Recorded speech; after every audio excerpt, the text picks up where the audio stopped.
is from the unknown diary of a British scientist during World War II. January 12th, 1942. A new biological weapon has been created to help defeat the German enemy and help bring triumph to Britain and its allies. There will be 5 test subjects of different age groups chosen to be possible candidates for experimentation. January 16th, 1942, 12:31 a.m. 5 test subjects have been acquired: a young 23-year-old woman, a 12-year-old girl, a 73-year-old male, and a young married couple. The child will be the first to be experimented on. Due to her small structure, she should be able to be restrained easily if something should go wrong. A low dosage of 20 is injected directly into her bloodstream of Sectrum 65. Name has not been given to weapon yet. Scientists will administer more later on today of a higher dosage of 40. The child seems to feel the same way as before, playing, drawing, singing, and laughing in her quarantine room, as the other subjects have their own. The only difference is color of skin. It's changed from snow white to a yellowish color. Her eyes, once blue, are also now more dull in color. On January 16th, 1942, 7:36 p.m. The other dose has been administered to the child. To keep everyone safe, she was tied down to a table as the injection was given. She seemed fine for the 12 minutes we observed her. The subject was then returned to the room for further study. About 2 hours later, a scream was heard from her room. As I peered in, I saw her shaking violently as if having a seizure.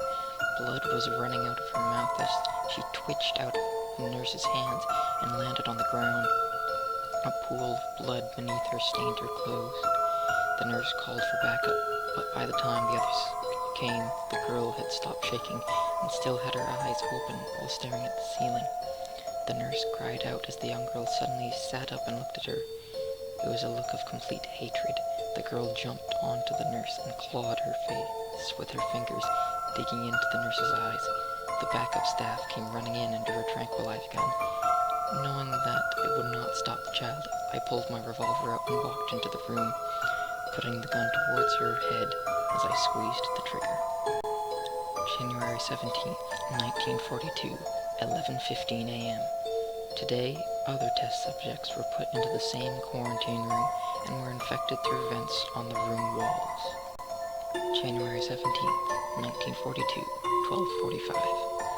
Subjects have been administered infection. As I sit and watch, I notice their eyes changing from their blues and browns to black, animalistic eyes.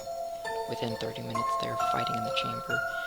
Watching, I see the young couple circling each other, snarling like a pair of wild dogs. As I watch, the man sends a blow to the woman's head, knocking her out cold. He proceeds to rip her stomach open with his fingernails, which are now claws inside her.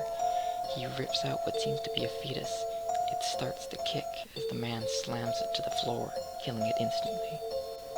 The old man has proceeded to kill the young female, and now has his eyes turned on the young man whose back is turned to him. As the old man creeps up behind him, the young man snaps a rib off his wife and stabs it into the old man's neck. The old man seems unaffected by this injury and proceeded to rip the rib out of his throat and beat the man with it till all that's left of the man's head is a bloody mess with brain matter visible. I look at the control buttons and push the euthanize button. The old man looks into my eyes and snarls as a cloud of smoke clouds around him, making it nearly impossible to see him. But I see him well enough to see him gasp for air as the poison flows into his lungs, making him choke up blood.